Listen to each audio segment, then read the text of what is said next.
सगळ्यांनी जरा ताठ बसा आणि एक क्षणभर डोळे जरा बंद करा. आपल्या श्वासोच्छ्वासाकडे लक्ष द्या आणि आत जाणाऱ्या श्वासासोबत आणि बाहेर येणाऱ्या श्वासासोबत एक मंत्र ओम नमः शिवाय.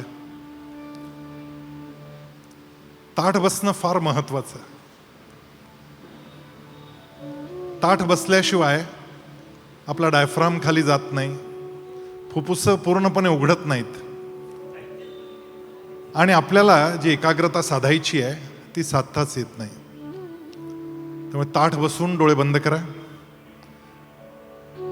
ओम नमः शिवाय.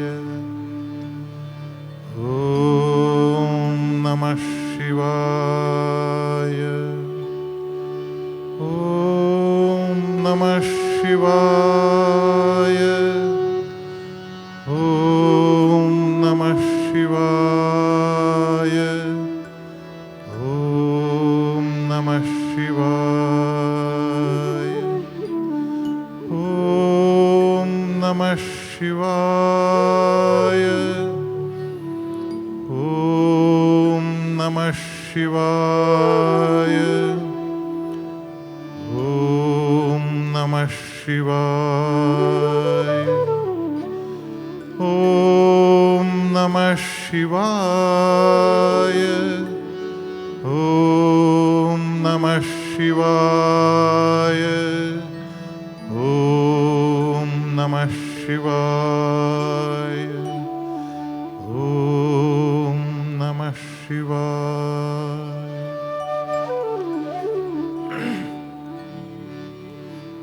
गुरुर्ब्रह्मा गुरुर्विष्णुः गुरुर्देवो महेश्वरः गुरुः साक्षात् परब्रह्म तस्मै श्री गुरवे नमः.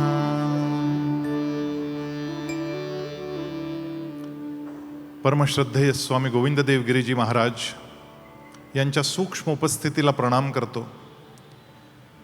आज पहिल्यांदा बसून बोलण्याचा योग आहे, काहीतरी नवीन प्रयोग आहे.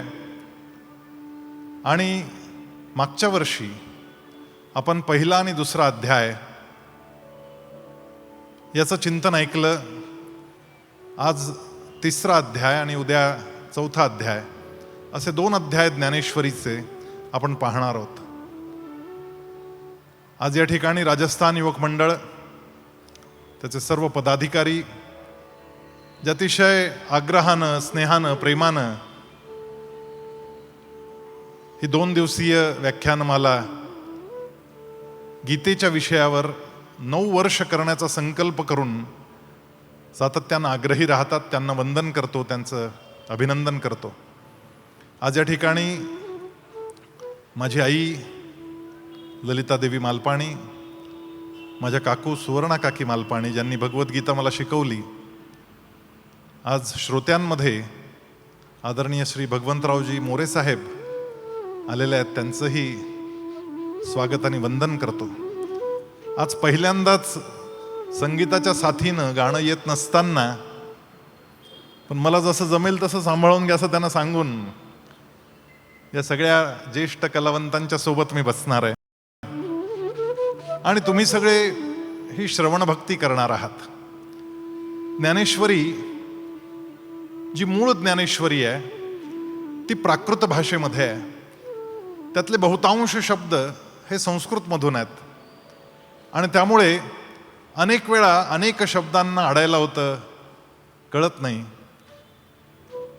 आणि म्हणून केवळ पहिल्या 2 ओव्या या मूळ प्राकृत ज्ञानेश्वरीतल्या आणि त्यानंतरच्या सगळ्या ओव्या या मात्र अतिशय सुलभ भाषेमध्ये ज्यांनी सुबोध भावार्थ दीपिका नावाचा हा अद्भुत ग्रंथ लिहिला त्या प्रज्ञाभारती डॉक्टर श्रीधर भास्कर वर्णेकरांनाही वंदन करतो.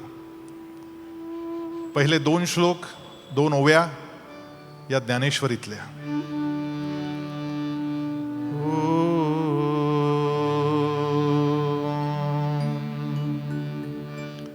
ॐ नमो जियाद्या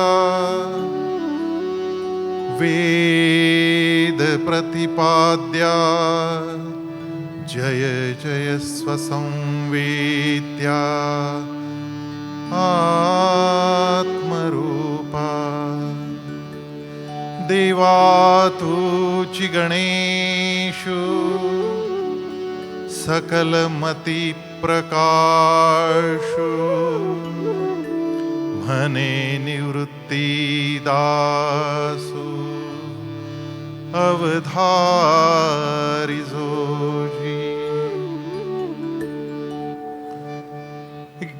ज्ञानेश्वरी ऐकायची कशी, गीता ऐकायची कशी, तसा मनोभाव सगळ्या श्रोत्यांचा झाल्याशिवाय याला आरंभ करता येत नाही. आणि म्हणून माऊली काय म्हणतायत, गीता कशी ऐकायची. शरदाच्या चांदण्यातील जे अमृताचे कण कोमल, ते चकोर शिशुमणे निश्चल वेचती जैसे, तैसे तुम्ही श्रोते जन या कथेचे करापान, अत्यंत हळुवारपण आणून चित्तास, शब्दा विना विचार करावा, इंद्रियान कळता भोग घ्यावा, बोलण्यापूर्वी तैसा जाणावा, सिद्धांत या गीतेचा. ऐका बरं नीट, कसं ऐकायचंय. जैसे भ्रमर पराग नेती, परी कमल दळे न जाणती, तैसी आकलनाची रीती असावी या ग्रंथात. एखाद्या भ्रमरानं यावं, भुंग्यानं यावं आणि त्या कमळाच्या उमललेल्या फुलावर हळुवारपणे बसावं. कमळाचं फुलच काय, त्यातले पराग सुद्धा हलता कामा नये इतकं हळुवारपणे त्या कमल पुष्पावर बसून त्याचा मकरंद मुखी घ्यावा. त्या कमळाला सुद्धा कळालं नाही पाहिजे की माझा मकरंद कोणीतरी घेतंय. इतक्या हळुवारपणे, इतक्या सहजतेनं अशी ही गीता ऐकायची आहे. त्यातला पहिला अध्याय आपण मागच्या वर्षी ऐकला, ज्यामध्ये भगवान काहीच बोलले नाहीत. अर्जुन रडत राहिला, व्यथा सांगत राहिला, मोहग्रस्त झाला, म्हणायला लागला की नाही नाही, मला हे काही शक्य नाही, मी निघून जातो, मी संन्यास घेतो, मी आश्रमात राहतो, मी देवाचं नाम घेतो, भजन करतो, मला युद्ध नाही करायचं. हा एवढा रणसंग्राम करायचा, एवढ्या लोकांची हत्या करायची, आणि तेही माझे सगळे गुरुजन. गुरुन हत्वा हि महानुभावान श्रेयो भोक्तुम भै क्षमपीह लोके, हत्वार्थ कामांस्तु गुरुनि हैव भुंजीय भोगान रुधिर प्रदिग्धान. माझ्या रक्तरंजित हातांनी ते राज्यारोहण करावं. आणि रक्त कुणाचं, तर माझ्या गुरुवर्यांचं. रक्त कुणाचं, माझ्या पितामहांचं. भीष्माचा आणि द्रोणांचा वध करून असं राज्य संपादित करण्यात मला बिलकुल रस नाही कृष्णा, मला परवानगी दे, मी जातो. दुसऱ्या अध्यायाच्या आरंभी थोडे कान धरले अर्जुनाचे, कान पिळले. क्लैब्यम मास गमः पार्थ नैतत्वयुपपद्यते, क्षुद्रम हृदय दौर्बल्यम त्यक्त्वोत्तिष्ठ परंतप. हे असं नपुंसकांसारखं वागणं तुला शोभा देत नाही. तुझं हे हृदय दौर्बल्य त्याग इथेच, उत्तिष्ठ, उभा राहा. बसलाय अर्जुन, रडतोय बरं. अश्रुपूर्णा कुलेक्षम असा उल्लेख आहे. अश्रूंनी रडतोय, मला नाही युद्ध लढायचं, मी जातो. आणि मग भगवान श्रीकृष्णांनी त्याला आत्म्याचा, अमरत्वाचा उपदेश केला की तू कोण आहेस मारणारा, हे कोण आहेत मरणारे, यांचं शरीर मरतील, आत्मे अमर आहेत, तू काळजी करू नकोस. तर तो युद्धाय युज्यस्व नैवम पापम वाप्स्यसी, युद्ध करण्यात काही पाप नाही आहे. आणि मग कृष्णानं जे तत्वज्ञान सांगायला सुरुवात केली ते सांख्य योगाचं तत्वज्ञान सांगितलं. सांख्य म्हणजे संख्या, आणि सगळ्यात छोटी संख्या म्हणून शून्य, आणि आतून शून्य कसं व्हावं याचं तत्वज्ञान, की आपलं मन शून्य कसं करायचं. आणि त्यासाठी तो कपिल मुनींनी सांगितलेला सांख्ययोग भगवंतानं विदित केला. त्यामध्ये समत्व म्हणजेच योग. योगस्थ कुरु कर्माणि संगं त्यक्त्वा धनंजय सिद्ध सिद्ध्यो समो भूत्वा समत्वम योग उच्यते. समत्व म्हणजेच योग आहे. त्या ध्यान योगात तू प्रवेश कर, तुझी प्रज्ञा प्रतिष्ठित झाल्याशिवाय राहणार नाही. आणि जर तुला तुझी प्रज्ञा प्रतिष्ठित करायची असेल, तुला तुझी बुद्धी जर स्थिर करायची असेल, तर इंद्रिय निग्रह तुला करता आला पाहिजे. रागद्वेषातून तुला बाहेर येता आलं पाहिजे. आत्मानंदात रममाण होता आलं पाहिजे. समभावाला प्राप्त झालं पाहिजे. सावध चित्त राहिलं पाहिजे. कामक्रोधांमधून बाहेर ये, त्याचा त्याग कर. सदैव भगवत स्मरण कर आणि स्थिरबुद्धी हो. हे सगळं ऐकल्यानंतर त्या मोहग्रस्त झालेल्या अर्जुनाच्या मनात अजूनच प्रश्न निर्माण झाले की हे सगळं काय सांगतोयस तू? अहिंसेची कास धरायला सांगतोय एका बाजूला, कारण यम आणि नियम यामध्ये अहिंसा, सत्य, अस्तेय या सगळ्या मूल्यांची तू शिकवण देतोयस एका बाजूला, आणि दुसऱ्या बाजूला म्हणतोयस युद्ध कर, मारून टाक यांना सगळ्यांना, हत्या कर, हिंसा कर. एका बाजूला अहिंसेचं तत्वज्ञान सांगतोय आणि दुसऱ्या बाजूला हिंसा करायला सांगतोयस, आणि सांख्ययोग ध्यान करायला सांगतोयस. मग मी निघालो ते काही वाईट होतं का? जातो ना मी इथून. कशासाठी हवी हिंसा? यापेक्षा मीच जंगलात जाऊन एखाद्या आश्रमात राहतो, तिथे भगवत चिंतन करतो, भजन करतो, नामस्मरण करतो. आणि दुसऱ्या बाजूला तू सांगतोय हत्या कर, या कौरवांचा निपात कर. हे काही मला कळत नाहीये. आणि मग अर्जुन प्रश्न विचारायला लागला पुन्हा, आणि शब्द काय पहा बरं. मग ऐका अर्जुन बोले, देवा तुम्ही जे वाक्य बोलले ते सावधपणे मी ऐकले. कमलापती आत्मस्वरूप पाहता न उरे कर्म आणि करता. ऐसे मत तुझे श्री अनंता निश्चित जरी. तरी मग मज कैसे श्री हरी म्हणता पार्था युद्ध करी. मज लोटता या घोर संहारी संकोच कैसा न तुम्हा. सर्व ही कर्मांचा निषेध तुम्हीच आहा करीत. मग या हिंसक कर्मात देवा का मज लोटता. देवा याचा करा विचार की कर्माचा करुण पुरस्कार. हे हिंसा कर्म भयंकर माझ्या हातून करविता. हे कसं आहे माहितीये देवा? एकीकडे सांगायचं अहिंसेच्या मार्गावर चल, एकीकडे म्हणताय युद्ध कर, मारून टाक या सगळ्यांना. हे तर असं झालं, आधी वैद्य पथ्य सांगेल, मग जरी विष देईल, तरी रोगी कैसा तो जगेल. सांग मज अंधा लावावे अडवाटेला, किंवा मद्य पाजावे मर्कटाला. तैसा सदुपदेश हा आम्हाला घातक होईल. मी आधीच काही न जाणे आणि ग्रस्त झालो या मोहाने. श्रीकृष्णा तुझ या कारणे पुसला विवेक. तो एक एक नवलाई तुझी सर्व घोटाळाच या उपदेशी. ऐसे वागणे शरणागतासी उचित काय. आम्ही तन मन जीवे तुझ्या वचनी विश्वासावे. आणि तूच ऐसे करावे तरी सारे आटोपले.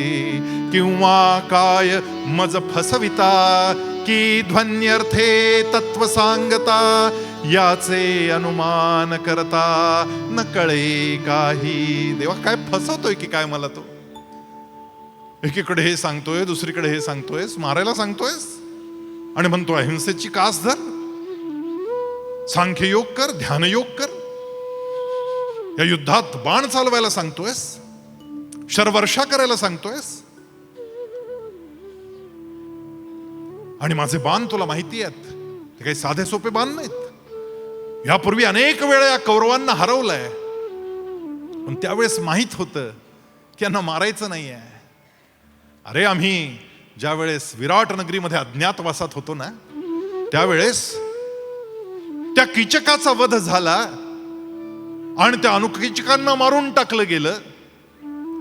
हे काम केवळ भीम आणि अर्जुन करू शकतात हे लक्षात आल्यानंतर हे सारे कौरव धावून आले. एका बाजूनं सगळी कौरव सेना आली, त्यांच्याशी लढण्यासाठी विराट राजा स्वतः रथात बसून गेले. आणि दुसऱ्या बाजूंनी आक्रमण झालं. स्वतः 100च्या 100 कौरव त्यांच्या आप्तेष्टांसह, मित्रांसह, भीष्म आणि द्रोणांसह आणि कर्णासह दुसऱ्या बाजूनं चालून आले. त्यावेळेस सैरंध्री म्हणजे द्रौपदीनं सांगितलं त्या उत्तराला की बृहन्नडेला तुझा सारथी कर, ही बृहन्नडा तुझं सारथ्य करेल, तुला काहीच काळजी करायचं कारण नाही, ही उत्तम सारथ्य करते आणि युद्धही लढते. त्या उत्तराला काही इलाज राहिला नाही आणि म्हणून उत्तर रथावर चढला खरा, पण रथ थोडा पुढे गेल्यानंतर त्या उत्तरनं उडी मारली आणि पळायला लागला जंगलाकडे. मी आणलं त्याला धरून आणि सारथाच्या जागेवर त्याला बांधून ठेवलं आणि मग तो रथ स्मशानाकडे नेला आणि त्या शमी वृक्षावरची सारी शस्त्रास्त्र खाली आणली. पण मला माहित होतं या शस्त्रास्त्रांचा इथं उपयोग नाही आहे. केवळ एक मोहिनी अस्त्र सोडलं आणि त्या मोहिनी अस्त्रानं सारेच्या सारे कौरव झोपी गेले. त्यावेळेसही त्या उत्तराला मी सांगितलं, बरं उत्तर जा, या सगळ्या कौरवांच्या खांद्यावर अतिशय भरजरी रेशमी उंची असे उत्तरीय आहेत, ते उत्तरीय खेचून आण.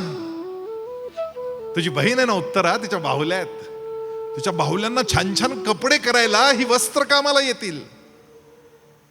जा घेऊन ये.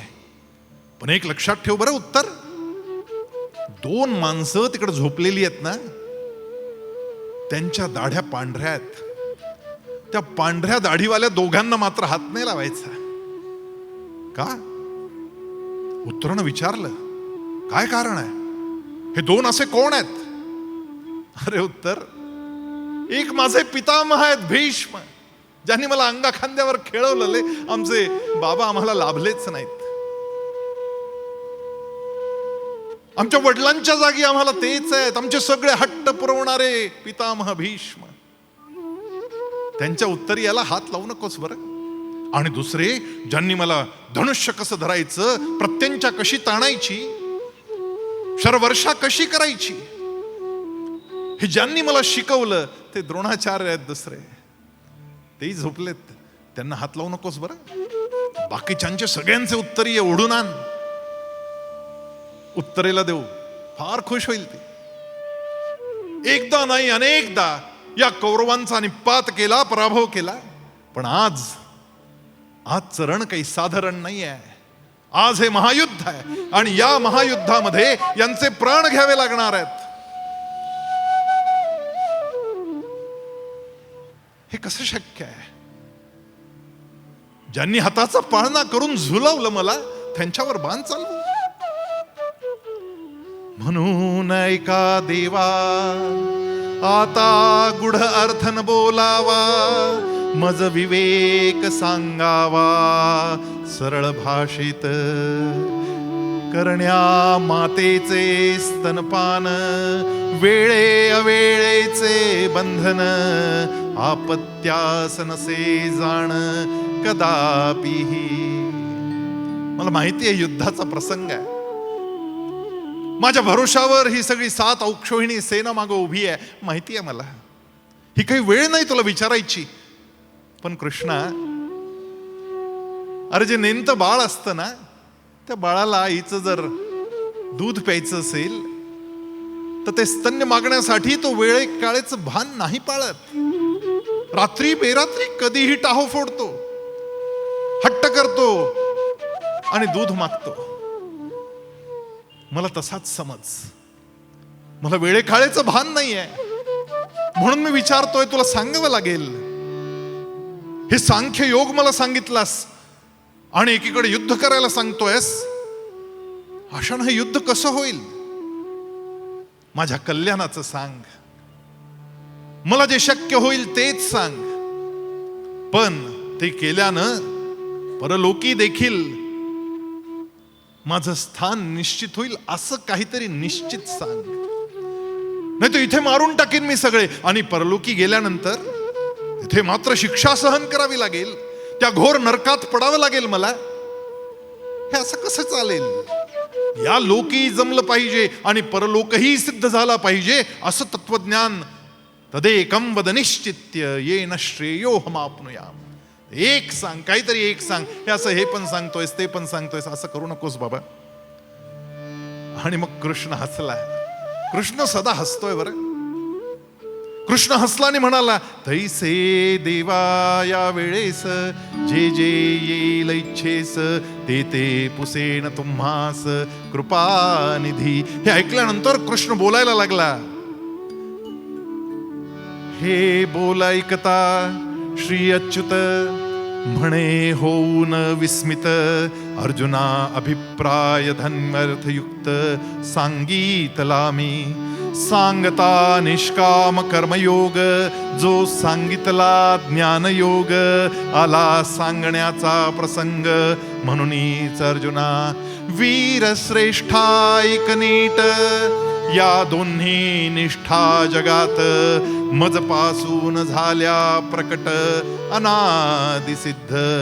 एकास ज्ञानयोग म्हणती ज्याचे सांख्य अनुष्ठान करीती. तेथे लाभे तद्रुपताती कळता क्षणी परब्रह्म.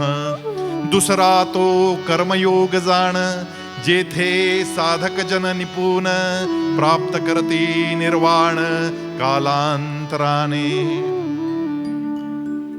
अरे गंगा जर पार करायची असेल ना तर एकच होडी नाही आहे, अनेक होड्या तिकडे जातात. या तीरावरून त्या तीरावर जायचं असेल ना तर गरजेचं नाही की याच होडीत बसलं पाहिजे. दुसऱ्या होडीत बसलं तरी होडी देखील पल्ल्याडच जाणार आहे. एखाद्या उंच शिखरावर चढायचं असेल आणि चढणारा जर त्या पर्वताच्या दक्षिणेला असेल तर त्याला उत्तरेकडे चालावं लागेल. पण तोच जर उत्तरेकडून चढाई सुरू करणार असेल तर त्याला दक्षिणेकडे चालावं लागेल. दिसायला दोघांच्या दिशा भिन्न भिन्न दिसतील, पण अंतिम उद्दिष्ट एकच असेल, अंतिम शिखर तेच असेल. तिथेच जायचंय सगळ्यांना. इकडून जाणारा उत्तरेकडे जाईल, तिकडून येणाऱ्या दक्षिणेकडे जाईल. लोकेस्मिन् विविधा निष्ठा पुरा प्रोक्ता मया नघ. ज्ञान योगेन सांख्यानाम कर्मयोगेन योगिनाम. पहा उड्डाण करता क्षणी पक्षी झोंबतो फळास जावणी. कैसा मनुष्य तो त्या स्थानी जाईल त्या वेगाने. तो फांदी फांदी चढून पूर्ण मार्ग आक्रमून फळापर्यंत जाऊन शेवटी भिडेल. तैसे ज्ञानयोगाचे आचरण सांख्यते सर्वदा करुण. करीती मोक्ष संपादन विहंगम मार्गाने. कर्म मार्गे योगी इतर करुण शास्त्र विहित आचार. कालांतराने ज्ञानोत्तर मिळविती मोक्ष. रस्त्यानं चाललायस आणि आंब्याच्या झाडाला पिकलेला आंबा लागलाय. भूक लागलेली आहे आणि तो आंबा खावा अशी इच्छा एखाद्या मनुष्याच्या मनात निर्माण झाली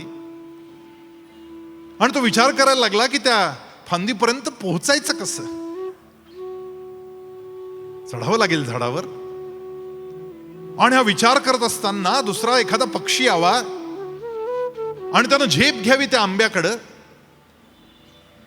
आणि पटकन त्या फांदीवर बसून त्या आंब्याला आपली चोच मारावी आणि त्या आंब्याचं रसस्वादन करावं. मग या पथिकाला दुसरा आंबा पाहावा लागेल आणि त्याला चढून जावं लागेल. जे सिद्धयोगी आहेत त्यांच्यासाठी सांख्य योग आहे. पण जे सामान्य आहेत, ज्यांना फांदी फांदीनं चढून जावं लागणार आहे, त्यांच्यासाठी सोपा मार्ग म्हणजे कर्मयोग आहे. कारण सांख्य योगामध्ये जे यमनियमांचं पालन करावं लागणार आहे, सांख्य योगामध्ये जे पंचेंद्रियांवर संयमन करावं लागणार आहे, तितकं संयमन आम्हाला जमणं शक्य नाही. आम्ही काही योगी नाही आहोत, आम्ही संसारी आहोत. अशा संसारी माणसाला जर मोक्षप्राप्तीचं स्वप्न पाहायचं असेल तर मग कोणता योग आचरला पाहिजे? त्यानं फांदी फांदीनं जावं. त्यालाही तोच आंबा मिळणार आहे जो विहंगम गतीनं गेलेल्या पक्षाला मिळतो. तोच आंबा मुंगीच्या गतीनं जाणाऱ्या माणसालाही मिळणार आहे. आणि त्यामुळे तुझ्यासाठी काय आहे ते मी सांगतो आता. मुळात माणूस जन्माला आला ना की त्याच्यासोबत कर्म सुरूच होतं.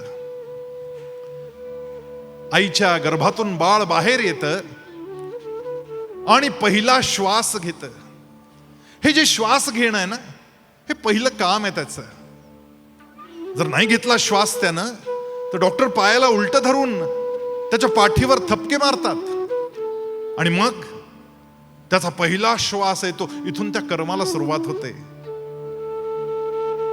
मग तो झोपतो, उठतो, खातो, पितो, चालतो, बोलतो, पळतो. या सगळ्या क्रिया त्याला कराव्याच लागतात. जन्मापासून कर्म तुम्हाला बांधलं जातं. आत्ताही तुम्ही सगळे बसलाय आणि ऐकताय. आता ऐकण्याचं कामच करताय ना, कर्म आहे. मी बसलोय, मी बोलतोय, मी बोलण्याचं कर्म करतोय. असा एकही क्षण नसतो की आपण काहीच करत नसतो. झोपलं तरी स्वप्न पाहतोच ना आपण, आणि झोपलं तरी श्वासोश्वास चालूच असतो ना आपला. मग कर्म यापासून सुटका नाही आहे. जरी कोणी मुळापासून विहित कर्मेही सोडून होईल इच्छील, होऊ इच्छील कर्महीन, तरी ते अशक्य. प्राप्त कर्म सोडता प्राप्त होते निष्कर्मता, हे बोलणेच भारता मूर्खपण. पैल तीरावरी जेथे जाणे आवश्यक असते, नौकेचाच त्याग तेथे करावा कैसा.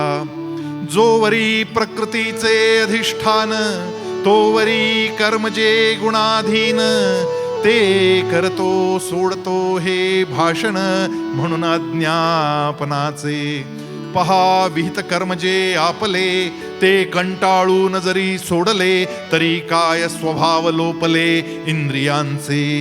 काय कानांनी ऐकणे सोडले, की डोळ्यांचे पाहणे संपले, किंवा नासिका रंध्रते बुझले आणि नकळे परिमळ. आरूढ होता रथावरी मग निश्चळ ही राहिली जरी, तरी तो संचार करी परतंत्रपणाने. निश्चेष्ट जरी शुकपर्ण, तरी वायू वेगाने उडून आकाशात करी भ्रमण अर्जुना तैसे. म्हणून संग जो वरी प्रकृतीचा, तो वरी त्याग न घडे कर्माचा. तरीही कर्म सोडू म्हणता त्यांचा आग्रह उरतो केवळ. एखाद्याच्या मनात यावं की हा माझ्या घरात ना फार अशांती आहे, हे काय जगणं आहे, केवढी कटकट आहे घरामध्ये. यापेक्षा मी तीर्थी जाते, तीर्थस्थानी जातो मी निघून, संन्यास घेतो, तिथे देवाचं भजन करतो, जे मिळेल ते खातो. एखाद्या आश्रमात होईल व्यवस्था. इथं जगण्यापेक्षा हे असं कमीत कमी शांतीने मरता तर येईल, असा एखाद्याच्या मनी विचार यावा आणि त्यानं वानप्रस्थाश्रमासाठी हरिद्वार, ऋषिकेश किंवा वृंदावनात कुठेतरी जावं. आता स्वभाव मुळात याचा रागीट. याला वेळेवर जेवण मिळालं नाही तर याची शुगर डाऊन होते, मग याची चिडचिड चिडचिड होते. हा चिडचिडा हा तिकडं जरी गेला तरी तिकडं जाऊन काय करणार आहे. याला वेळेवर जेवण नाही मिळालं तर तिथे जे असतील त्यांच्यावर तो चिडचिड घाली. आणि त्यामुळे इकडे काय आणि तिकडे काय, दोन्हीकडे एकच होणार आहे. कर्म नाही सुटणार तुला, आणि मुळात ते सोडणं शक्यही नाही. उठणं, बसणं, उभं राहणं ही सगळी कर्म आहेत. आणि आपण स्वयंपाक करतो, स्नान करतो, स्वच्छता करतो, शिकवतो, व्यापार करतो, दुकानदारी करतो, आपलं आपलं नियत कर्म करतो. त्याला विहित कर्म अशी संज्ञा आहे. या दोघांपासून आपल्याला सुटका नाही आहे, हे दोन्ही करावीच लागणार आहेत. मग हे करता करता कधी करायचं सगळं देवाचं ध्यान, देवाचं पूजन, कधी यम नियम आसन प्राणायाम करायचे. एक तर संध्याकाळी वेळ मिळत नाही, घरी आल्यावर मोबाईल सोडत नाही, तो पाहता पाहता रात्रीची उशीर होतो, मग सकाळी परत उठायला उशीर होतो. खूप विचार केलेला असतो की सकाळी उठून योग करू, पण योग काही होत नाही. अशा परिस्थितीमध्ये करायचं तरी काय आता? कृष्णानं अगदी साधा सोपा इलाज सांगितलाय बरं. आज तुम्ही सगळे खुश होऊन जाल. हे सगळं न करता सुद्धा मोक्ष प्राप्ती आहे आणि अतिशय सोपं आहे. आणि तुमचं कोणतंच काम बंद करायचं कारण नाही आहे. जे जे तुम्ही करताय ते सगळं करायचं आहे. स्वयंपाक करायचाच आहे. स्वयंपाक बंद करून देवदेव करायला सांगतच नाही मुळात कृष्ण. कृष्ण म्हणतो फक्त एकच गोष्ट करायची, स्वयंपाक मी मला जेवायला करतीये, किंवा स्वयंपाक मी माझ्या परिवारजनांच्या भरण पोषणासाठी करतीये, माझ्या मुलाबाळांना जेव घालायला करतीये. हा विचार डोक्यातून काढायचा आहे. हा स्वयंपाक मी देवाला नैवेद्य दाखवण्यासाठी करते असा विचार मनात पेरायचा. आणि मग माझ्या सगळ्या घरच्या मंडळींना मी प्रसाद देणार आहे या भावनेतून तो स्वयंपाक करायचा. काम नाही बदलायचं, कामामागची फक्त भावना बदलायची. काम तेच आहे, पण केवळ भरण पोषण करतोय असा विचार करून ते जर काम केलं तर ते कर्म आहे, विहित कर्म आहे. आणि जर देवाला नैवेद्य दाखवण्यासाठी तो प्रसाद मी घालतीये असा विचार करून तो स्वयंपाक केला असेल आणि मनोभावे देवाला नैवेद्य दाखवला असेल तर तेच काम कर्मयोग होऊन जातं. आणि असं ज्यावेळेस काम सुरू होतं ना त्यावेळेस एक निष्कामता यायला लागते. कामातून निष्कामता येते. निष्कामता म्हणजे काय? काम मी करणार आहे पण फळाची अपेक्षा नाही. मी हे केलं म्हणजे मला हे मिळालंच पाहिजे हा भाव सोडून देऊन काम करत राहणार आहे. असं केलं की काय होतं माहितीये? त्याची कर्मेंद्रिये कर्ममग्न तरी त्याचे न करी तो नियमन. इंद्रिया विकारांच्या अधीन तो न होई, तो न होतो कामनाधीन. मोहन ग्रासे त्याचे मन जैसे पद्मपत्र ते जलमग्न. न भिजे जळाने तैसा संसारामध्ये असे सकळा समान दिसे. जैसे जळामध्ये भासे भानुबिंब हैषा चिन्हांनी चिन्हित. तो आशा पाश विरहित तोच जाणावा मुक्त अर्जुना सदा. तोच योगी पवित्र जगामध्ये स्तुतिपात्र. तू ही ऐसाच हो हा मंत्र सांगतो मी अर्जुना. तुमच्या कामाचा परफॉर्मन्स इंडेक्स वाढवायचा आहे. तुमचं काम सर्वात सुंदर झालं पाहिजे असं जर तुम्हाला वाटत असेल तर हा मंत्र जपायचा आहे. मी हे काम केलं म्हणजे मला हे फळ मिळणार आहे, यातून बाहेर यायचं. काम करणं माझ्या हातात आहे, फळ देणं न देणं, ते चांगलं येणं वाईट येणं त्याच्या हातात आहे. कर्मण्येवा अधिकार असते मा फलेषु कदाचन. त्या कर्माच्या फळाची अपेक्षा नाही ठेवणार. असं कसं करता येतं? एक नेपाळच्या आईचा फोन आला होता. आमच्या लर्न गीता उपक्रमामध्ये ती शिकत होती आणि म्हणाले माझ्या मुलाशी बोला जरा, डिप्रेशन मध्ये गेलाय. आजकाल डिप्रेशन मध्ये पटकन जातात बरं का. डिप्रेशन मध्ये म्हटलं का गेला डिप्रेशन मध्ये? ती म्हणाली की त्याला हॉवर्ड विद्यापीठात ऍडमिशन घ्यायची होती. 10वीला 99.6% पडलेत, 12वीला 96% पडलेत. आणि ज्या प्रवेश परीक्षा असतात त्या प्रवेश परीक्षा अनेक त्यानं दिल्या, त्यामध्ये तो उत्तीर्णही झाला. दुसऱ्या महाविद्यालयात ऍडमिशन मिळते पण त्याला जायचंय हॉवर्डमध्ये, जगातल्या सर्वश्रेष्ठ विद्यापीठात जायचंय. आणि त्याची परीक्षा मात्र 2 वेळा देऊन तो त्यात काही उत्तीर्ण होऊ शकला नाही आणि त्यामुळे तो डिप्रेशन मध्ये गेलाय. म्हटलं माझ्याशी बोलणं करून द्या. मी त्याच्याशी गप्पा मारल्या, जवळजवळ 15 मिनिटं गप्पा मारत होतो. आणि मग त्याच्या मनात शिरल्यानंतर त्याला एक मंत्र दिला. म्हटलं अरे कृष्णानं असं सांगितलंय, तू करून पाहतोस का? कोणी कसं? म्हटलं अजून एकदा अटेम्प्ट करायचा, तिसऱ्यांदा. 2 वेळा नाही जमलं, तिसऱ्यांदा जमणार नाही हे गृहीत धरून कर.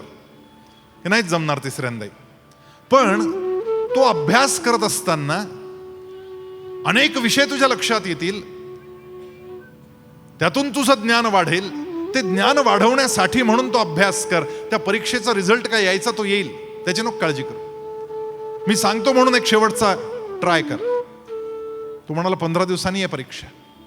म्हटलं चांगलं झालं, तुला थोडा अभ्यासाला वेळ मिळाला. 15 दिवस त्यानं अभ्यास केला, ती परीक्षा दिली. महिन्याभराने परत आईचा फोन आला. ती म्हणाली अहो जमलं, त्याची ऍडमिशन झाली.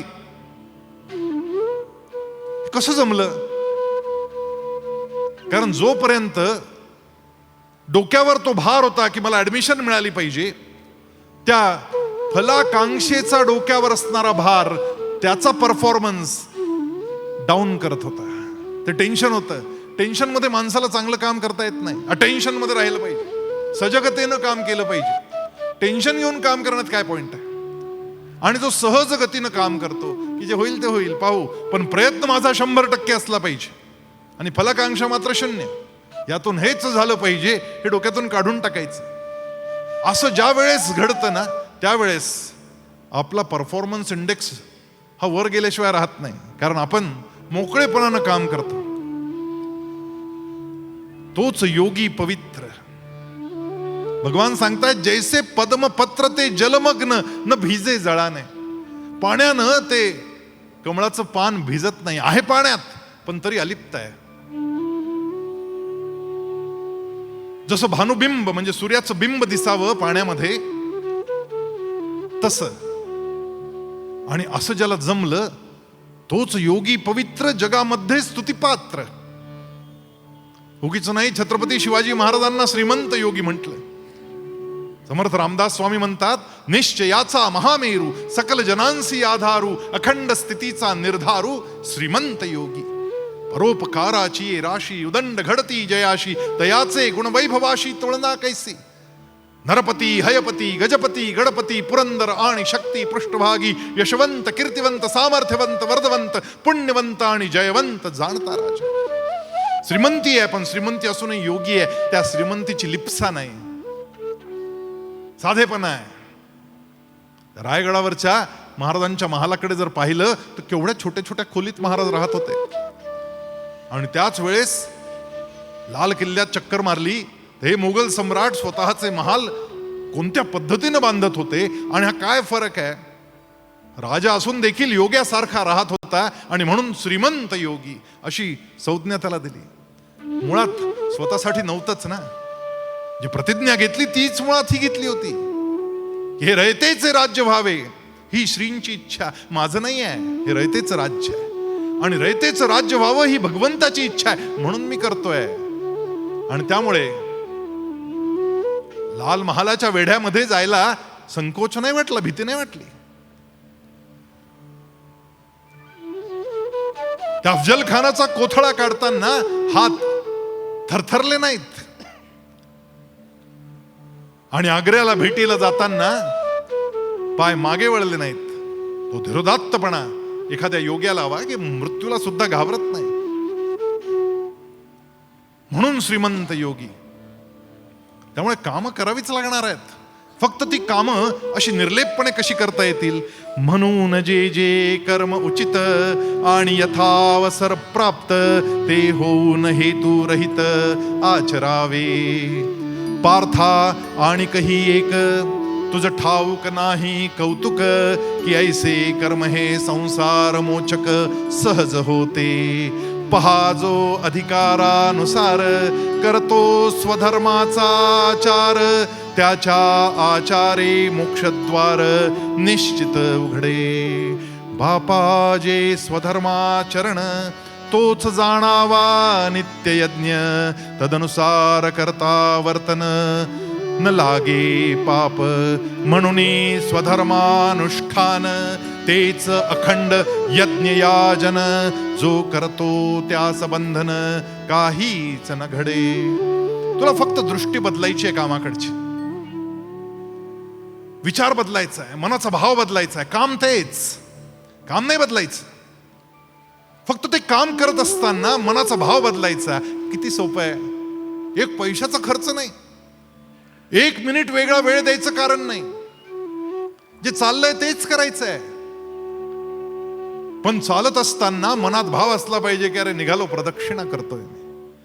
आत्मा त्वं गिरिजामती सहचरा प्राणा शरीरं गृहं पूजा ते विषयोपभोग रचना निद्रा समाधि स्थिती संचार पदयो प्रदक्षिण विधी स्तोत्रानि सर्वा गिरौ यद्यत् कर्म करोमि तत्तदखिलं शंभो तवाराधनम्. अरे शंभो, तुझे आराधना आहे ना, हे श्रावणी सोमवारला खिचडी खाऊन नाही होणार रे. तुझी आराधना जर करायची असेल तर मनामध्ये भाव हा ठेवावा लागेल की मी जे जे करतोय ते सगळं तुझ्यासाठीच. यद यद कर्म करोमि तत्तद अखिलम. हे सगळंच्या सगळं काम मी कोणाशी बोलतोय ना, तर जणू काही माझ्या तोंडातून तुझे स्तोत्र पठन होत आहे असा भाव असला पाहिजे. मी कुणाला भेटतोय तर जणू तुलाच भेटतोय असं गदगदलं पाहिजे मनामध्ये. मी झोपताना माझ्या मनात हा विचार आला पाहिजे की मी आता तुझ्या समाधीत प्रवेश करणार आहे. मी चालताना माझ्या मनात विचार हा आला पाहिजे की मी तुझी प्रदक्षिणा करतोय. काम तेच आहे, फक्त मनातला भाव बदलायचा. त्यातून मनात अनंत समाधान निर्माण व्हायला लागतं, प्रसन्नता निर्माण व्हायला लागते. ती जी प्रसन्नता आहे ना, तीच तुला योगी बनवणार आहे. प्रसादे सर्व दुःखानां हानिरस्योपजायते प्रसन्न चेतसो ह्याशु बुद्धी पर्यवतिष्ठते. मागच्या दुसऱ्या अध्यायात सांगितलं होतं ना की बुद्धी कशी प्रतिष्ठित करायची. तर स्वतःच्या मनातल्या आनंदाचा झरा मोकळा करायचा. आपण उगीच कोढत बसतो. भाव बदलायचा आहे फक्त. एक पथिक फिरता फिरता एका मंदिराच्या बांधकाम जिथे चाललं होतं तिथे येऊन पोहोचला आणि त्यानं पाहिलं की काही दगडफोडे दगड फोडतायत, पाथरवट दगड फोडतायत. याने एकाला विचारलं, काय करताय तुम्ही, काय चाललंय हे? त्या दगडफोड्यानं उत्तर दिलं, काय सांगायचं तुम्हाला, दगड फोडतोय, दिसत नाही का? मागच्या जन्मीचं पाप फेडतोय, दगड फोडतोय. कुणास ठाऊक काय पाप केली होती मागच्या जन्मी, हे काम माझ्या नशिबी आलं. दिवसभर घाम गाळायचा आणि दगड फोडत बसायचं. त्याचा तो आवेग, त्याचा तो उद्वेग, ते विचारणाऱ्याला वाईट वाटलं. तो पुढे सरकला. दुसरा माणूस एकाग्रतेनं ते दगड फोडत होता, मूर्ती घडवत होता, शिल्प कोरत होता. त्याला विचारलं, काय करतोयस तू? त्यानं सांगितलं, अरे वा, नक्षीकाम करतोय. माझ्यातली कला, त्या कलेचे पैसे मिळतात मला, माझ्या पोटा पाण्याची व्यवस्था होते, माझं पोट याच्यावर चालतं आणि म्हणून या मंदिराच्या निर्माणामध्ये मला काम करायला मिळालं, चांगले पैसे मिळत आहेत, पोटा पाण्याची व्यवस्था होते, छान चाललंय. तिथून पुढे गेला. तिसरा जो दगडफोड्या होता तो अतिशय आनंदानं तो दगड फोडत होता. मध्ये मध्ये भजन करत होता, काहीतरी गुणगुणत होता आणि मजेत दगड फोडण्याचं काम चाललेलं होतं. त्याला विचारलं, तू काय करतोयस? त्या तिसऱ्या दगडफोड्यानं सांगितलं, अरे वा, अरे माझ्या मागच्या जन्मीची सारी पुण्य फळाला आली आणि या मंदिराचं काम मला मिळालं. हे मंदिर घडवण्याचं काम, प्रत्यक्ष देवाची मूर्ती घडवण्याचं काम मला मिळालंय.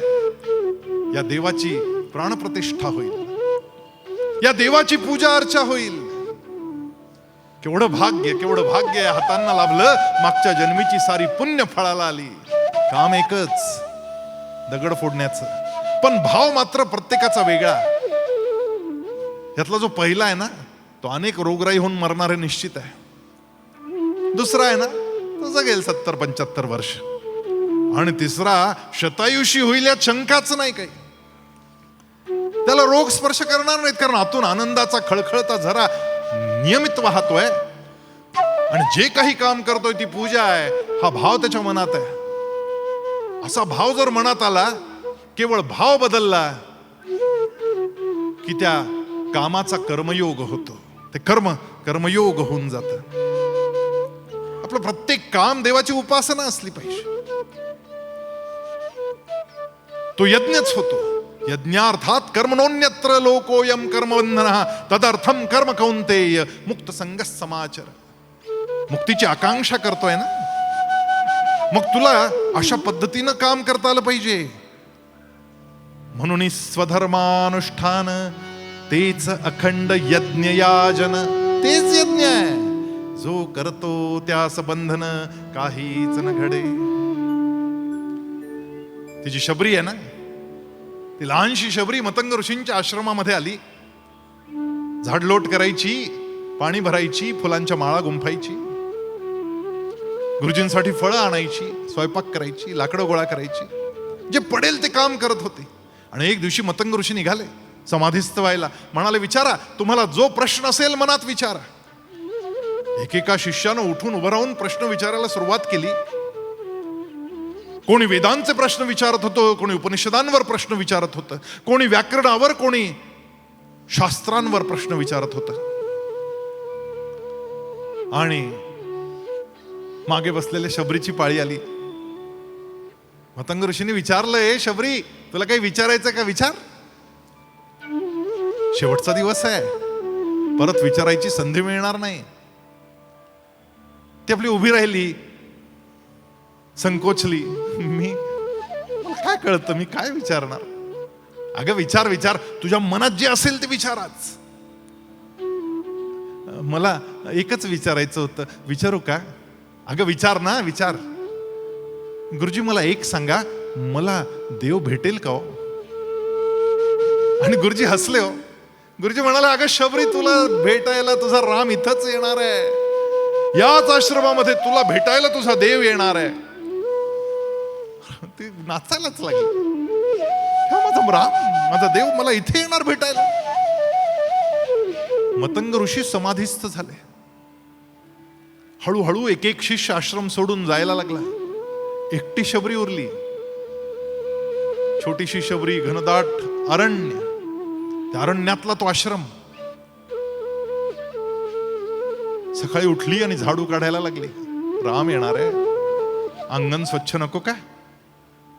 आणि मग झाडता झाडता तिच्या मनात विचार आला की यार, नुसतं अंगण झाडून कसं चालेल? इकडून येणार आहेत राम, आणि त्या वाटेवर काटे केवढे आहेत. थोडे काटे काढले पाहिजे, तो रस्ताही स्वच्छ केला पाहिजे. आणि म्हणून झाडू घेऊन अख्खा रस्ता स्वच्छ करायला लागली. पाणी भरून आणलं, पाणी तापवायला ठेवलं. राम येणार आहेत, गरम गरम पाणी नको का पाद प्रक्षालन करायला? फुलं आणली, सुंदर माळा बनवल्या, फळं आणून ठेवली. रामाची वाट पाहता पाहता संध्याकाळ झाली. आणि शबरीच्या मनात आलं, अरे मी वेडी की खुळी, मी विचारलंच नाही सकाळी येणार आहेत की रात्री येणार आहेत. आणि जर रात्री आले तर? देव दयाळू असतो, देव काही मला उठवणार नाही. मी झोपलेली आहे पाहून निघून जाईल, आणि मग मी अशीच करंटी राहून जाईल, मला दर्शनच होणार नाही. आता रात्री झोपायचं नाही, रात्री वाट पाहत बसायचं. रात्रभर झोपत नाहीये शबरी, वाट पाहते की माझा राम येणार आहे. राम राम राम, तिच्या श्वासावर राम नाम चालू आहे. सकाळी उठली, मनात विचार आला, केवळ पूर्वेकडून येणार आहे असं थोडी आहे. कदाचित मागून येतील, दक्षिणेकडून, पश्चिमेकडून, कुणास ठाऊक कुठून येणार आहेत. चारी बाजूचे रस्ते स्वच्छ केले पाहिजे. धुळीनं माखलेली ती शबरी पाणी भरायला जायची. मध्य नदीमध्ये निर्मल पाणी घेण्यासाठी नदीच्या मध्यभागी जायची. तीच तिची अंघोळ, तीच तिचं स्नान. काही फळं जेव्हा गोळा करताना हे गोड आहे की आंबट आहे चाखायची, तेवढंच तिचं भोजन. आजूबाजूचे वनवासी म्हणायला लागले, अरे ही वेडी झाली, हिला दुसरं काही सुचतच नाही. राम राम राम, सारखं राम राम करते. केस पांढरे व्हायला लागले. पण शबरीला स्वतःकडे पाहायचं, लक्ष द्यायचं वेळच नव्हता. तिचा तो नित्यक्रम सुरूच आहे. एक एक फुल गुंफताना मनातून, वाणीतून राम नाम सतत चालू आहे. शबरी वृद्ध झाली. कोणीतरी सांगितलं रामाला की तुम्ही जाताय तिकडे तर त्या शबरीला भेटा बरं. कितीतरी वर्षांपासून वाट पाहते तुमची. राम आणि लक्ष्मण दोघेही शबरीच्या त्या मतंग ऋषींच्या आश्रमामध्ये आले आणि लांबून शबरीनं पाहिलं 2 ऋषिकुमार आहेत, राजबिंड आहेत, हाती धनुष्यबाण आहेत.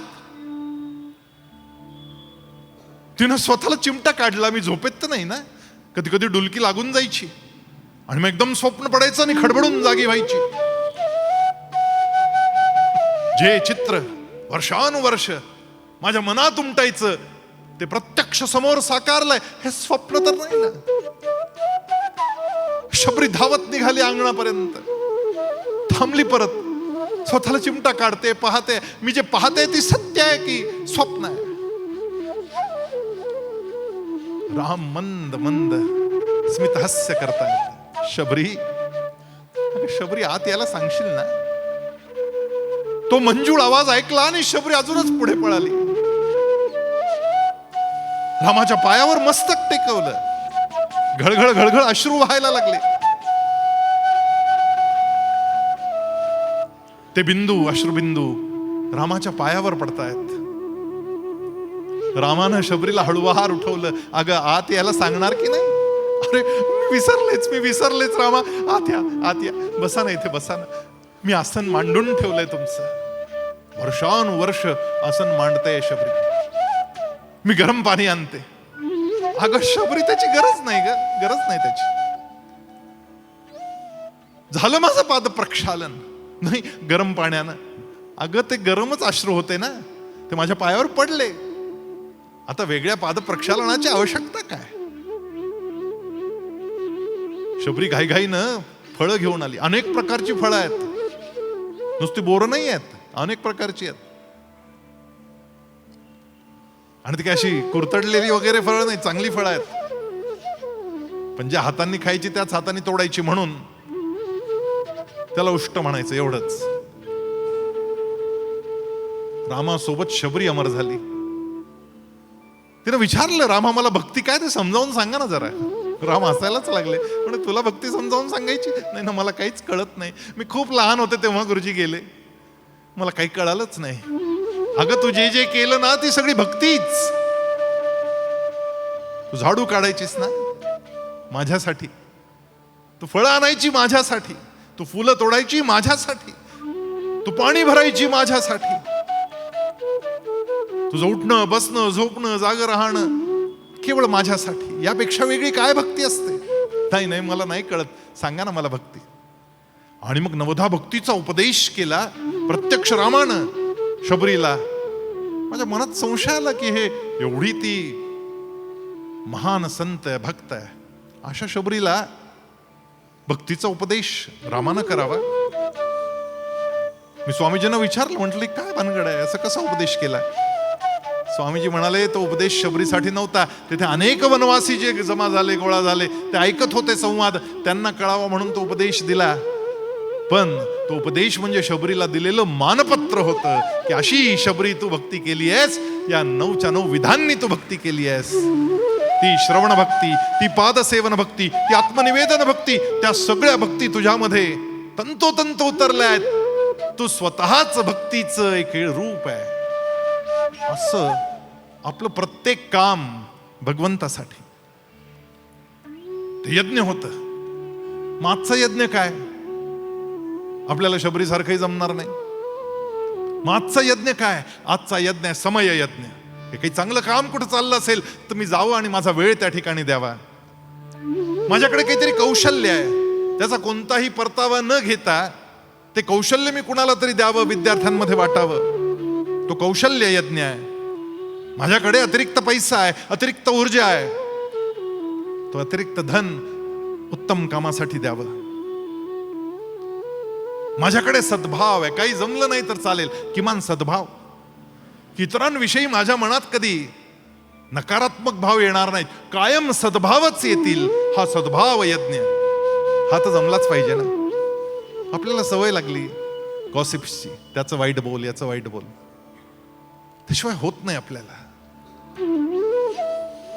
जर कर्मयोगाच्या मार्गावर चालायचं असेल तर हा सद्भाव यज्ञ आपल्याला करता आला पाहिजे. या स्वधर्माचा आचार कराल तरी देवता संतुष्ट होतील, मग तुम्हास त्या देतील इच्छित फळ. हे स्वधर्माचे पूजन देवतास कराल अर्पण, तरी ते वाहतील तुमचे योगक्षेम. तेव्हा तुम्ही जे करू म्हणाल ते सहज सिद्धीस जाईल, वांछितही पुरेल मनाचे तुमच्या. वाचा तुमची सिद्ध होईल इतरांचे अज्ञापक व्हाल, महारुद्धी राहतील सेवेत तुमच्या. पुष्पफळ लावण्यायुक्त जैसी वनश्री अखंडित, वसंत ऋतूच्या दारात निवास करी. आयुष्यहीन शरीरी चैतन्य व्यासन करी, किंवा दैवहीनाच्या घरी न राहे लक्ष्मी. तैसा लोप होता स्वधर्माचा, आधार भंगतो सर्व सुखांचा. दीप विझता प्रकाशाचा, लोप होतो सर्वथा. म्हणून स्वधर्म जो सोडील त्यास काळ दंडील, तो चोर म्हणून हरेल सर्वस्व त्याचे. मीन काढता जळामधून तत्क्षणीच पावे मरण, स्वधर्म सोडता त्या समान व्हाल तुम्ही. स्वधर्म, धर्म म्हणजे आजच्या परिभाषेत आपण हिंदू मुसलमान वगैरे वगैरे जे म्हणतो, गीतेला हा धर्म अपेक्षित नाही. साधा सोपा अर्थ आहे गीतेतल्या धर्माचा. मुळात धर्मग्रंथ आहे गीता, आणि याचं कारण आहे ध पासून आरंभ होते. धर्मक्षेत्रे कुरुक्षेत्रे समवेता युत्सव, धर्म शब्दापासूनच आरंभ आहे भगवद्गीतेचा, ध अक्षरापासून. आणि शेवट संजयाच्या मुखी आलेला यत्र योगेश्वर कृष्णो यत्र पार्थो धनुर्धरः तत्र श्री विजयो भूतिर्ध्रुवा नीतिर्मतिर् म म पाशी येऊन थांबते भगवद्गीता. ध ला सुरू आणि म ला संपते. धर्म शब्दामध्ये 700 श्लोक गुंफले गेलेत. तो धर्म म्हणजे काय तर स्वकर्म. धर्म म्हणजे स्वभावगत कर्म, स्वकर्म म्हणजे स्वभावगत कर्म. मला जे करायला आवडतं आणि जे शास्त्र विहित आहे, हा नाही तर करायला आवडतं मला, पण ते शास्त्रांनी सांगितलेलं नाही तरी त्याचा यज्ञ नाही होणार. शास्त्रानं सांगितलंय आणि ते मलाही आवडतं करायला, असं जेव्हा ही सांगड बसेल त्यावेळेस तुमचं ते कर्म देखील यज्ञ झाल्याशिवाय राहत नाही. त्यातून येणार पाहिजे, मनाला भावणारं असलं पाहिजे. असं कर्म स्वतःचं विहित कर्म म्हणून स्वीकारायचं. आणि तसं जर नाही जमलं ना तर मग कशी अवस्था होते. मीन काढता जळामधून तत्क्षणीच पावे मरण, स्वधर्म सोडता त्या समान व्हाल तुम्ही. तुमच्या आतमध्ये उत्तम चित्रकार आहे आणि तुम्ही इंजिनिअरिंग कॉलेजला गेला, वाटोळ आहे. मीन काढता जळामधून. तुमच्या आतमध्ये जर चित्रकार आहे तर त्या चित्रकाराने चित्रकार व्हावं. तुमच्या आतमध्ये स्वयंपाकी आहे, त्यांनी कुक व्हावं. तुमच्या आतमध्ये गाई गुरांची सेवा करणं, त्यानं डेअरी प्रॉडक्ट्स प्रोसेसिंगचा कोर्स करावा. आपल्याकडे अनेक कोर्सेस आपण संगमनेर महाविद्यालयात सुरू केले. जे आवडतं ते करा. 10वीला किती मार्क पडले बिलकुल सांगू नका. 45% पडले, वेलकम. 12वीला 55, ये. घरी 4 गायी आहेत ना, तू हा कोर्स कर. त्या मुलांनी कोर्स केले, त्यांना ते आवडायला लागलं, कारण आतमध्ये होतं. जे आत असतं ते बाहेर निघालं ना, की त्या पेन्सिलला टोक करताना आपण पेन्सिल शिलतो ना, ते पेन्सिलचं जे छिलणं आहे आतून शिसं बाहेर निघतं, तेव्हाच चित्र सुंदर तयार होतं. आपल्या जीवनाचं चरित्र सुंदर करायचं असेल तर जे आतमध्ये आहे ते आपल्याला बाहेर काढता आलं पाहिजे. चित्रकला शिकवतोय पण या चरित्रकलेचं काय? आपण जीवशास्त्र शिकवतोय पण या जीवनशास्त्राचं काय? आपण केमिस्ट्री शिकवतोय पण हे रसायन, आपल्याला स्वतःचं रसायन स्वतःला ओळखता येतंय का? आम्ही गणित शिकवतोय पण आयुष्याची गणित सोडवायला शिकवतोय का? आतमध्ये ते बाहेर काढता आलं पाहिजे. 40-45% पडलेली मुलं त्या डेअरी प्रोसेसिंग कोर्सला आली, 2 वर्ष शिकली, डायरेक्ट डेन्मार्कला गेली, 1.5 लाख रुपये पगारावर काम करतायत तिकडे. त्यातले 2 बंधू आत्ता परत आलेत. विचारलं कशाला आले परत? त्यामुळे पुरेसे पैसे जमले, आता इथंच काहीतरी धंदा काढू. म्हटलं किती पैसे जमले? 80 लाख रुपये घेऊन आलेत. मोठा भाऊ 4 वर्षापूर्वी गेला होता, लहान 1 वर्षापूर्वी गेला. दोघांनी मिळून एकूण 4 वर्ष काम केलं. आले पैसे घेऊन परत. आता इथे येऊन धंदा करणार आहेत. आतमधलं बाहेर काढता आलं पाहिजे. तो धर्म आहे तुझा, ते स्वकर्म तुझा धर्म झालं पाहिजे. आणि अर्जुना, तुझ्या आतमध्ये ना क्षत्रिय आहे. तो जो क्षत्रिय आहे, तो क्षत्रिय तुला स्वस्त बसू देणार नाही. तो आश्रमात गेला आणि संन्यास घेतला आणि भजन करायला लागला ना, तरी देखील तुझा हात धनुष्याला जाणारच आहे. मी पाहतोय ना, रात्री विचार येतो, वाजले आता 11, ठेवा मोबाईल बाजूला. 5 मिनिटांनी परत मोबाईल हातात घेतो. अरे तुझा स्वभाव झाला तो, आणि त्यामुळे त्या स्वभावात अडकलायस तू. तुला त्यातून बाहेर यावं लागेल. पण शास्त्रांनी सांगितलेलं जे कर्म आहे ते विहित कर्म तुला करावंच लागेल. या उचित यज्ञ क्रिया करिता आणि यज्ञामध्ये आहुती देता यज्ञशेष स्वभावता पुरे जे काही ते आपले घरी कुटुंबासह सेवन करी ते भोग्यची त्याचे निवारी संपूर्ण पाप. म्हणून जे मिळेल स्वधर्माने ते विनियोगावे स्वधर्माने मग उरेल ते संतोषाने उपभोगावे. म्हणून ऐक पांडवा, हा स्वधर्म कोणीही न सोडावा, सर्व भावे आचरावा हाच एक. तुला हेच आचरावं लागणार आहे. आणि यातून जे मिळेल ना त्यातला काही भाग हा समाजाचा, देवाचा असतो. तो त्यांना द्यायला शिक. तुला किती मिळतं हे महत्वाचं नाही आहे, त्यातून तू थोडं का होईना देतोय की नाही हे महत्वाचं आहे. एक भिकारी रोज सकाळी भिक्षा मागायला निघायचा आणि त्याची श्रद्धा होती की मुठभर तांदूळ झोळीत आधी घेतले घरचे की मग झोळी भरते. रोज सकाळी मुठभर तांदूळ झोळीत भरायचा आणि निघायचं. एक दिवशी सकाळी स्वप्न पडलं, श्रावणी सोमवारचा दिवस, शिवालयाच्या बाहेर बसलाय आणि प्रचंड त्याला भिक्षा मिळाली. अगदी ओथंबून वाहिली ही झोळी आणि जागा झाला. पहाटेचं स्वप्न सत्य होईल असं वाटलं. पटकन मेकअप बिकअप केला आणि तांदूळ घेतले मुठभर झोळीमध्ये, निघाला. आज भरपूर मिळणाऱ्या आनंदात निघाला. आणि अर्ध्या वाटेवर आला आणि धुळीचे लोट उडतायत, येतंय कोणतरी असं दिसलं. त्याला वाटलं अरे वा वा वा, रथ येतोय, कोणीतरी श्रीमंत असणार. जवळ रथ आला तसं लक्षात आलं, अरे हा तर समक्ष राजा आहे. राजाच, क्या बात आहे, आज भरपूर भिक्षा मिळणार. रथ थांबला. याच्या मनात होतं रथानं थांबावं, आपल्याला भिक्षा मिळावी. रथ थांबला. आनंदाच्या उकळ्या फुटत होत्या. वा वा वा, आता भरपूर मिळणार. आता सोमेश्वराच्या मंदिरावर बाहेर जायची गरज नाही, इथंच आपली झोळी इथेच भरणार. राजा खाली उतरला. हातात काहीच नव्हतं. हात जोडून म्हणतोय, महोदय मला पहाटे एक स्वप्न पडलं आणि त्या स्वप्नात असं सांगितलं की पूर्व दिशेनं जा आणि मिळणाऱ्या पहिल्या व्यक्तीकडे भिक्षा माग. जर भिक्षा मिळाली तर राज्यात पाऊस पडेल आणि जर भिक्षा मिळाली नाही तर या वर्षी तुझ्या राज्यात दुष्काळ पडणार आहे. कृपा करा माझ्यावर आणि काहीतरी भिक्षा द्या मला. यानं डोकंच जोडून घेतलं. अरे अरे अरे अरे, काय हे दुर्दैव, काय हे दुर्भाग्य. ज्याच्याकडून भिक्षा मिळेल अशी अपेक्षा होती तोच भीक मागतोय माझ्याकडे. करणार काय, राजा भीक मागतोय, द्यावी लागणार. हात झोळीत गेला. मुठभर तांदूळाचे दाणे हातात आले. झोळीतून हात बाहेर येत असताना विचार मनात आला, मुठभर दाण्याचं राजा काय करणार आहे, त्याला फक्त भिक्षा हवी आहे. 2 दाणे दिले तरी पुरेत. ती मूठ तशीच सोडली आणि चिमटीतून 2 दाणे काढले आणि राजाच्या हातावर ठेवले.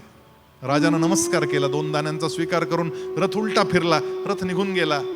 मनात कुढत कुढत हा मंदिराच्या बाहेर येऊन भिक्षा मागायला बसला. त्या दिवशी मात्र खरंच भिक्षा झोळी भरून मिळाली. झोळी घेऊन घरी आला. घरी आला की बायको समोर सगळी झोळी टाकायची आणि आराम करायचा. आणि मग त्यातलं सगळं धान्य, पैसे सगळं विगतवारी करायचं काम बायको करायची. आणि बायकोनं विगतवारी सुरू केली आणि काहीतरी चमकलं आणि म्हणून तिनं ते हातात घेतलं तर तांदूळाचा एक दाणा सोन्याचा. त्यानं नवऱ्याला उठवलं, अहो पहा पहा काय झालंय, सोन्याचा दाना. हा, त्यानंही शोधायला सुरुवात केली. पुन्हा पुन्हा पुन्हा पुन्हा ते तांदूळ निसले, इकडे तिकडे करून परत परत पाहिलं. अजून एक दाना सापडला सोन्याचा. परत शोधत होते, बराच वेळ शोधलं, पण फक्त 2च दाणे सोन्याचे होते. बाकी सगळा तसाच झोळी भरून माल आलेला होता. आता मात्र याने डोकं झोडून घ्यायला सुरुवात केली. अरे अरे अरे म्हणाला, त्यावेळेस मुठभर तांदूळ माझ्या हातात आलेले दिले असते तर आज मुठभर सोन्याचे दाणे मला मिळाले असते. मी 2 दिले म्हणून 2च दाणे सोन्याचे झाले. आपण किती देतोय तसं आपल्याला भरून मिळतं. आपल्या कर्मांची उत्तर आपल्याला याच जन्मात मिळतात. आत्मज्ञानाने कर्ममुक्ती, जो अखंड आत्मरत तो असूनही देह धर्मात, मुळी न होतसे कर्मलिप्त धनुर्धरा. तो आत्मबोधे संतोषला म्हणून कृतकृत्य झाला, आणि म्हणूनच तो मुक्त झाला बंधनातून कर्माच्या. जे कृतार्थ झाले आणि निष्कामता पावले, त्यांनाही कर्तव्य उरले असते लोकांसाठी. आंधळ्या पुढे मार्गात जैसा डोळस जातो चालत, तैसा अज्ञांसाठी करावा प्रकट धर्म आचरुणी सुज्ञांनी. हा फरक आहे कर्म आणि कर्मयोगामध्ये. तुम्हाला कृतार्थ व्हायचं असेल आणि यातून त्या आनंदाचा, त्या प्रसन्नतेचा, त्या प्रसादाचा झरा खळाळता ठेवायचा असेल तर केवळ कर्म नाही, कर्मयोग करावा लागेल. केवळ स्वतःसाठी नाही, सर्वांसाठी काहीतरी करावं लागेल. कर्म, त्या कर्मात स्वार्थ असतो आणि कर्मयोगात परमार्थ असतो. कर्म जे असतं ते व्यक्तिगत असतं आणि कर्मयोग मात्र समष्टिगत असतं. कर्म मम म्हणायला लावतं आणि कर्मयोग इदम न मम म्हणायला लावतं. कर्म तुम्हाला व्यस्त करतं, त्रस्त करतं, आणि कर्मयोग तुम्हाला मस्त करतं. कर्म तुम्हाला टेन्शन देतं आणि कर्मयोग तुमचा टेन्शन वाढवतं. कर्मयोग तुमच्या आजूबाजूच्या लोकांमध्ये रोष निर्माण करतं. तुम्ही यशस्वी व्हायला लागला तर लोक तुमच्यावर जळायला लागतात, आणि ज्या क्षणी कर्मयोग तुम्ही आचरता त्या क्षणी आजूबाजूच्या लोकांमध्ये जोश निर्माण व्हायला लागतो. इकडे रोष असतो आणि तिकडे जोश असतो. कर्म तुम्हाला रडवतं आणि कर्मयोग तुम्हाला हसवतं. कर्मातून वृद्धी होते आणि कर्मयोगातून समृद्धी येते. त्या समृद्धीकडे वाटचाल झाली पाहिजे. देव सांगतायत, यद्यदाचरति श्रेष्ठ तत्तदेवेतरो जनः सयत् प्रमाणं कुरुते लोकस्तदनुवर्तते. माऊली काय म्हणतायत? येथे वडील जे जे करीती त्यालाच धर्म ऐसे म्हणती, इतरही तेच आचरती सामान्य सकळ. हे ऐसे असावे स्वभावे म्हणून कर्मण लागते सोडावे, ते विशेष प्रकारे आचरावे लागते संतांना. काय गोड ओळी आहेत. या ओळी कळतात पण वळत नाहीत. काल आपण ऐकलं कळणं आणि वळणं यातला फरक. आज एक खेळ खेळून पाहू चला. मी जसं सांगतोय ना तसं तुम्ही करायचं, तंतोतंत तसंच, आणि सगळ्यांनी खेळात सहभागी व्हायचं. सगळ्यांनी उजवा हात वर करायचा, पहिलं बोट आणि अंगठा एकमेकांना लावायचं, आणि थँक्यू राजस्थान युवक मंडळ, छान काम करता तुम्ही असं म्हणायचं. आणि मग छान पैकी हा मोर नाचवायचा, सावकाश इकडून तिकडे न्यायचा. तो नाचत नाचत प्रसन्नतेनं नाचत नाचत खाली आला पाहिजे. तिकडे न्यायचा, इकडे आणायचा, आणि पटकन आपल्या हनवटीला लावायचा. परत वर न्यायचा आणि इकडून आणून हनवटीला लावायचा. लावा हनवटीला इकडून. हा, आता काय काय ना लक्षात यायला लागला, अर हा घोटाळाच झाला. हनवटी इथे आहे आणि मी इथे कस काय लावला? तुम्ही इथे लावला कारण मी इथे लावला. यद यद आचरती श्रेष्ठच तत्तदेवेतरो जनः. मी जसं आचरण करील तसं इतर सगळे आचरण करणार आहेत. मग माझ्या घरातला मी मोठा आहे ना, मग माझं आचरण नुसतं माझ्या तोंडी वाक्यांनी काही घडणार नाही. इथं मी 3-3दा सांगत होतो, हनवटीला लावा, हनवटीला लावा, आणि तुम्ही लावत होता गालाला. यद यद आचरती श्रेष्ठ असा शब्द आहे. जे जे वडील करीती, जे जे वडील बोलीती असं नाही आहे. नुसतं बोलतोय हा, स्वतः काहीच करत नाही आणि दुसऱ्यांना उपदेश करतो. असं नाही चालणार. आपण जे घरात करू, जी मोठी माणसं जसं करतायत तसं इतर त्याचं आचरण करतायत. आणि म्हणून आपलं आचरण कसं असलं पाहिजे घरातलं याचं चिंतन करणं गरजेचं आहे. कृष्ण म्हणतोय, अरे बाबा मी सुद्धा असंच करतो बरं. आता इतरांच्या गोष्टी कशास तुझं सांगू किरीटी. आता इतरांच्या गोष्टी कशास तुझं सांगू किरीटी. पहा मीच ही रहाटी पाळीत आहे. मीच करतोय हे सगळं, तू पाहतोयस ना. मला खरं काही करायची गरज आहे का? मी अजन्म आहे. माझ्या मनावर मी कधी जन्म घ्यायचा आणि कधी निघायचं.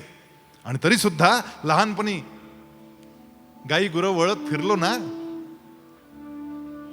झालो ना मी गुराखी, झालो ना गोपाळ. आणि तुम्ही जो राजसूय यज्ञ मांडला होता, त्या राजसूय यज्ञात अग्रपूजेचा मान मला दिलात. आणि तरी देखील उष्ट्या पत्रावळी उचलण्याचं काम मीच केलं होतं ना. आपल्या कर्माचा त्याग नाही करतायत. आजही बघ, तुझा सारथी झालोय मी. आहे गोकुळचा राजा, द्वारकेचा राजा. आणि द्वारकेचा राजा असूनही तुझं सारथ्य करतोय. आणि नुसतं सारथ्य नाही करत आहे, संध्याकाळी घरी गेल्यानंतर या घोड्यांच्या जखमा मी पुसतो, या घोड्यांचं चारा पाणी पाहतो, या घोड्यांना मी खरारा करतो. सारथ्याचं सगळं कर्तृत्व मला करावं लागतंय राजा असूनही. कारण मी जसं वागणार आहे माझ्याकडे पाहून जग रहाटी चालणार आहे. साकांक्ष पुरुष जैसा स्वधर्मी वर्ततो मी तैसा. जाता त्याच एका उद्देशा धरुनी मनी. हे प्राणी मात्र सकळ आहे माझ्याच अधीन केवळ. ते होऊच नये चंचळ याच साठी. का करतोय मी हे सगळं? कारण मला तो आदर्श उभा करायचा आहे. कसं करायचं हे कर्म हे शिकवायचं मला लोकांना. तूही तसंच कर. म्हणून सर्व ही कर्मे उचित आचरून करावी मज अर्पित. परी चित्तवृत्ती सतत आत्मरूपी असावी. मी करता या कर्माचा मज लाभ व्हावा या फळाचा. चित्ता स्पर्श या अभिमानाचा होऊन द्यावा. आता कोदंड घेऊनी हाती आरूढ हो या रथी. आणि आलिंगावी वीरवृत्ती समाधाने. स्वकीर्ती जगी रूढ करावी. स्वधर्म प्रतिष्ठा वाढवावी. या भारापासून सोडवावी मेदिनीही. आता पार्थ निशंक होई या संग्रामात चित्त देई. येथे या वाचून इतर काही बोलूच नये. वास झाला आता तुझं. आता घे धनुष्य हाती, कर शरवर्षा. आणि हे जर तू केलं नाहीस ना, फार मोठा गोंधळ उडणार आहे. गळास लागल्या अमिषाने मासा भुलतो ज्याप्रमाणे. तैसी इंद्रियातील कामाने आशा लागते सुखाची. परी त्यामध्ये आहे गळ तो आपला प्राण घेईल. हे जैसे नकळे केवळ गुप्तपणाने. तैसा अभिलाषाने सुखाच्या विषयांची धरील इच्छा. तो अग्नीमध्ये क्रोधाच्या सहसा पडेल. जैसे मृगास धरण्यासाठी चोहो कडून पारधी. मारावयाची योग्य संधी जमवितात. तैशीच विषय सुखाची रीती. म्हणून ओढ नसावी त्याची चित्ती. हे काम क्रोध दोन्ही असती घातक अंती. म्हणून यांना न द्यावे स्थान चित्ती न करावे यांचे स्मरण. आत्मनिष्ठ वृत्तीचे ओलेपण घालवू नये. तुझं काम आहे ना, ते कामच आता तुझा यज्ञ झाला पाहिजे. जसं कबीराचं झालं ना, तो विणकर होता. आणि विणता विणता चदरिया झिनी रे झिनी. राम नाम रस भीनी चदरिया झिनी रे झिनी. तो सावता संत सावता माळी मळा सांभाळत आहेत, पंढरपूरच्या जवळ राहत आहेत. जाणाऱ्या वारीला हात जोडून नमस्कार करताय, सांगताय माझा सांगा बरं नमस्कार. लोक विचारतात वेडा की खुळा, आम्ही एवढं लांबून आलोय आणि तुला एवढं जवळ आहे, तू का नाही येतेस? कांदा मुळा भाजी अवघी विठाई माझी. अरे बाबांनो, हे इथेच आहे माझा विठोबा, मला काही कुठं जायची गरज नाही. आणि ते संत गोरा कुंभार काय म्हणतात? काया वाचा मन एकत्रित करी, एक देह धरी नित्य सुख अनेकत्व सांडी, अनेकत्व सांडी आहे ते ब्रह्मांडी रूप तुझे. आणि संत नरहरी सोनार दागिने घडवता घडवता काय म्हणतात? शेण लोणी सोने कासे. अरे वेगळं वेगळं आहे बाबा. शेण लोणी सोने कासे, एक मोल विके कैसे, दुर्जन संग त्यागावा, संत संग तो धरावा. काय करायचं आपलं आपण ठरवायचं. आपल्या स्वधर्माचं आचरण आपल्याला करावं लागेल आणि आपल्या शत्रूंना मारावं लागेल. अर्जुनानं विचारलं, शत्रू कोणच शत्रू? अथकेन प्रयुक्तोयम पापंचरति पुरुषः अनिच्छन्नपि वार्ष्णेय बलादिव नियोजितः. अरे भले भले त्या क्रोधाच्या अग्नीत जळताना मी पाहिलेत. कसं शक्य आहे? कोण आहेत ते शत्रू? कृष्ण म्हणतो दुर्योधन दुःशासन नाही आहेत. कामेश क्रोधेश रजो गुण समुद्भवः महाशनो महापाप्मा विद्धेन मिह वैरिणम. क्रोधाचे सामर्थ्य काय म्हणतात माऊली ऐका. हे काम आणि क्रोध यास कृपेचा नाही गंध. हे कृतांता समसमर्थ सर्वनाशी. हे ज्ञाननिधीचे भुजंग विषदरीचे वाघ. भजन मार्गीचे मांग मारे करी. हे रजोगुणे मनात जन्मती यांची आसुरी संपत्ती. अविद्येने होते तृप्ती यांची सर्वदा. हे जीविताचे वैरी म्हणून कृतांताच्या नगरी यांचा होतसे सन्मान भारी. धनंजया शांतीचे करुण वस्त्र हरण शृंगारली माया मांगीन. भ्रष्ट केले तिच्याकडून साधू वृंद यांनी विवेक स्थाने नष्ट केली. वैराग्याची सालटी काढली जिवंतपणे मान मोडली. निग्रहाची यांनी संतोष वन तोडले. धैर्य दुर्गते पाडले. आनंदाचे रोपटे उपटले मुळापासून. यांनी बोधाची रोपटे खुडली. सुखाची अक्षरे पुसली. लोक हृदयी आगवतली तापत्रयांची. हे देहासह निर्माण झाले. जीवामध्ये अडकून राहिले. ब्रह्मादिकांनाही न सापडले. शोधता शोधून हे चैतन्या शेजारी राहतात. ज्ञानाच्या पंक्तीत बसतात म्हणून अनावरतात. महाप्रलयही हे जळाविन बुडविती. आगी विन जाळती. न बोलता ग्रासती प्राण्यास सहज. हे शस्त्रा वाचून मारती. दोरा वाचून बांधती. ज्ञानासही जिंकती लावून पैंज. हे चिखला वाचून गाडतात. पाशा वाचून बांधतात. हे अंतरंगी राहतात म्हणून सर्वथा जिंक्य. अरे तर राग आणि काम आहे ना, तो काम आणि क्रोध. काम म्हणजे फक्त आपण एकच अर्थानं काम वासना या अर्थानं तो काम म्हणजे कामना इच्छा. या इच्छा जेव्हा वाढतात, आकांक्षा आणि अपेक्षा वाढतात, त्यावेळेस स्वाभाविकपणे क्रोध त्याच्या मागं चालायला लागतं. आणि म्हणून अनपेक्ष शुचिर्दक्ष उदासीनो गतव्यथः असं 12व्या अध्यायात भगवान सांगतात की अनपेक्ष तुम्ही काम करा, पण कामाच्या फळाची इच्छा मनातून डोक्यातून काढा. आणि मग जर आकांक्षांना जिंकता आलं तर क्रोधाला जिंकता येईल. आधी त्यांना जिंकावे तेव्हाच ते ज्ञान पावे. परिकाम क्रोध जिंकावे हे शक्य कसे? कसं होईल हे शक्य? तैसे जे जे करावे उपाय ते यांनाच होतात सहाय्य. म्हणून हेच मिळविती जय हठयोग्यावरती. आला राग, दाबून धरला, बोलत नाहीये पण नुसतं आतून असा पंप करतोय स्वतःला, व्यक्त होत नाहीये. आत गेल्यावर अटॅक पक्का. त्यालाच त्याचं समर्थन आहे. आणि म्हणून आपल्याला काय करावं लागेल? ह्यांचा निवास इंद्रियात, ते इंद्रियात राहतात बरं. जेथून कर्मे होती प्रवृत्त, त्या इंद्रियांच्या अधिघात सर्वथा करावा. मग मनाची धाव खुंटेल आणि बुद्धीची सुटका होईल. त्या योगे आश्रय तुटेल या पाप्यांचा. हे अंतःकरणातून गेले म्हणजे निभ्रांत जाणावे मेले. किरण जाता जैसे लोपले मृगजळ. हे कामक्रोध मरता ब्रह्मस्वराज्य येते हाता. मग तो जीव भोगी भारता सुख आपले आपण. हेच गुरु शिष्यांचे गुह्य, हेच जीवा शिवाचे ऐक्य. जेथे प्राप्त करुणी स्थैर्य, चळू नये कदापि.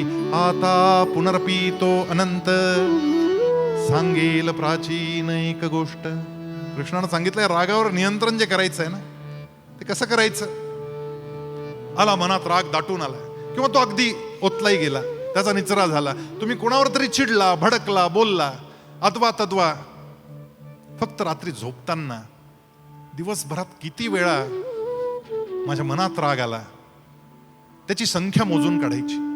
मग दिवसभरात 7 वेळा राग आलाय ना, मग 7 गुणिले 10 म्हणजे 70 वेळा श्वास लावून श्वासासोबत तुमचा गुरुमंत्र म्हणायचा. नसेल गुरुमंत्र तर जो आवडता मंत्र आहे तो म्हणायचा. म्हणजे जितक्यांदा राग आलाय त्याला गुणिले 10 हा तो आकडा असला पाहिजे. आणि त्या आकड्यानं तितक्या वेळा ते नामस्मरण करायचं. 4 दिवसात अशी घटना घडते. या श्रावणातच घडली पाहिजे ती घटना. 4 दिवसात घडते. राग आपण त्याचा निचरा केला, व्यक्त झाला, लगेच आठवतो अरे चुकलं, आपल्याला रागावर नियंत्रण करायचं होतं, राहिलं. घे 10 वेळा नाव. लगेच 10 वेळा नाव घेऊन, कारण रात्रीसाठी होमवर्क कशाला ठेवायचा, ताबडतोब तिथल्या तिथे पूर्ण करून टाकतो. एक 15 दिवसात अशी घटना घडते. 15 दिवसात काय घडतं? म्हणजे गणपती येईपर्यंत घडणार आहे नक्की. राग यायच्या आधीच किंवा मध्ये कुठेतरी आपण जागे होतो, तो विवेक जागा होतो. राग ही अंतर्मनाची सुप्तावस्था आहे, आपल्या सबकॉन्शियस माइंडचा अनकॉन्शियसनेस आहे. आपण जागे होतो आणि जाग झालं की लगेच त्याला आवर घालतो की नाही, हे माझ्यासाठी बरं नाही.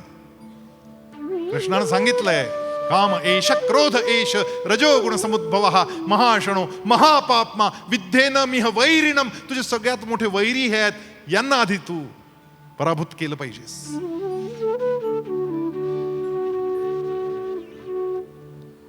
करता येईल?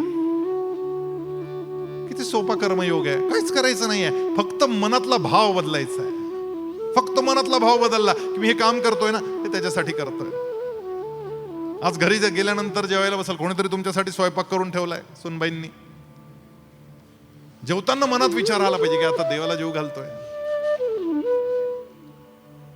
आज फराळ असेल कदाचित, एकादशी आहे. काय योग आहे हो, तुमचं भाग्यच मोठं थोर आहे. एकादशी, श्रावणी सोमवार असं जोडून यावं आणि त्या दिवशी कर्मयोगाचं माऊलींनी सांगितलेलं तत्वज्ञान का नाही यावं, यापेक्षा मोठं सद्भाग्य खरंच असू शकत नाही. मग निश्चयाचा दिवस हा असला पाहिजे की आज निश्चय पक्का करायचा. प्रयत्न किती टक्के करणार?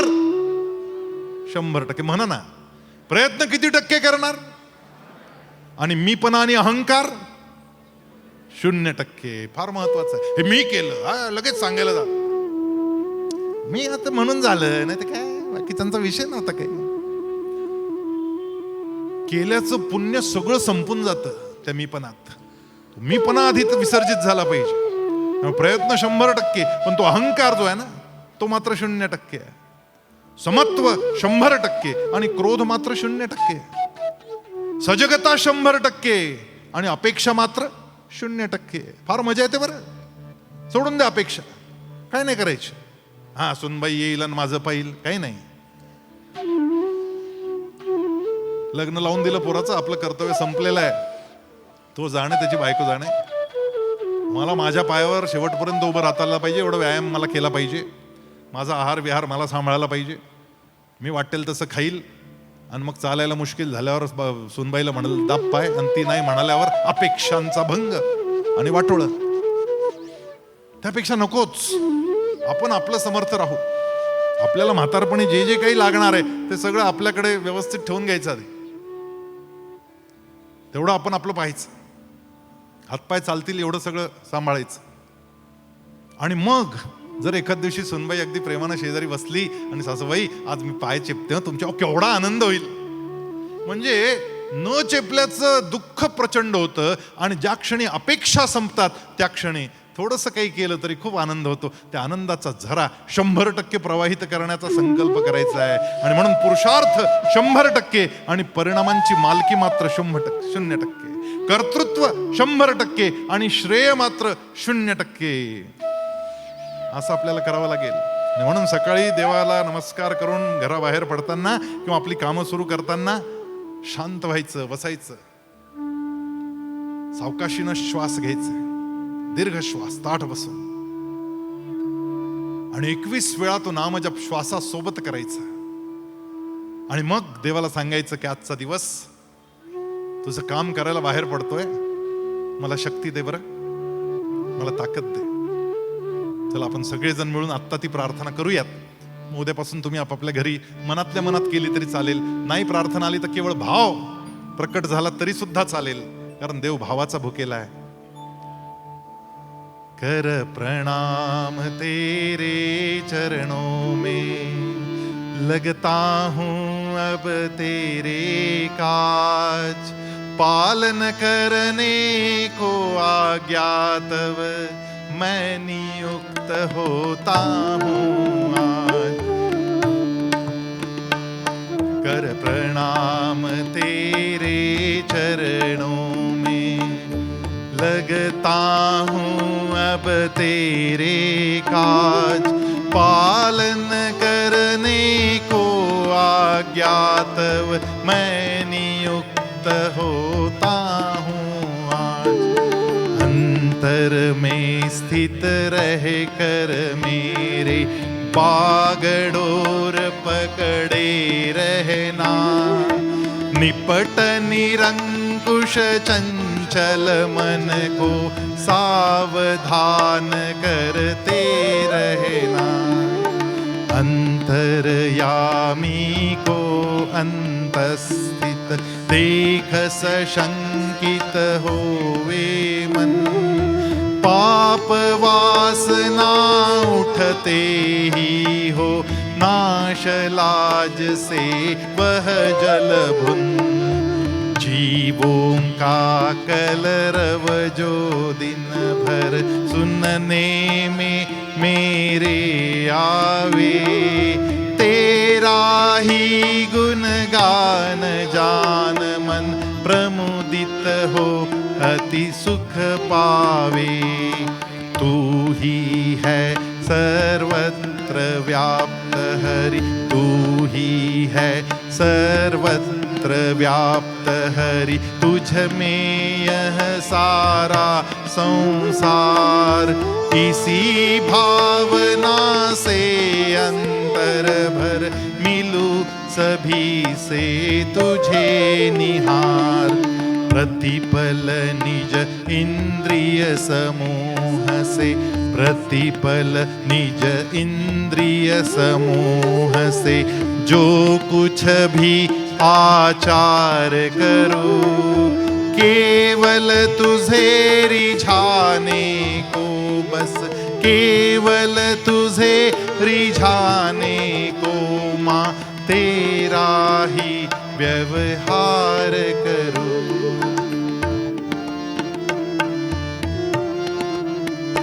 कर प्रणाम तेरे चरणों में, लगता हूँ अब तेरे काज, पालन करने को आज्ञा तव मैं नियुक्त होता हूँ आज, मैं नियुक्त होता हूँ आज.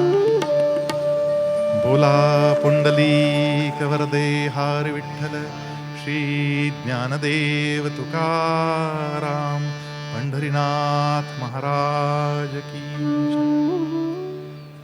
उद्या 4था अध्याय ज्ञान कर्म संन्यास योग. आणि त्याची पार्श्वभूमी तयार करताना या 3ऱ्या अध्यायाच्या शेवटी भगवान काय सांगतायत माहिती आहे?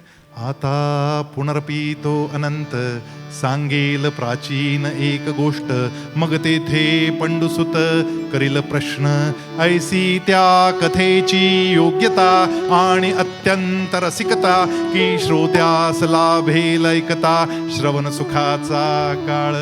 तो श्रवण सुखाचा काळ उद्या मिळणार आहे. माऊलींचा हा 4था अध्याय उद्या या ठिकाणी आपण सगळे मिळून त्याचं चिंतन करूयात. शार्प 7ला, एकही मिनिट उशिरा नाही, वेळेवर जरूर उपस्थित व्हा. उद्या शेवटची 15 मिनिटं मात्र वाढीव असतील, कारण एक सुंदर गीत प्रस्तुती ही तुमच्यासाठी या ठिकाणी करायची आहे, नृत्य प्रस्तुती.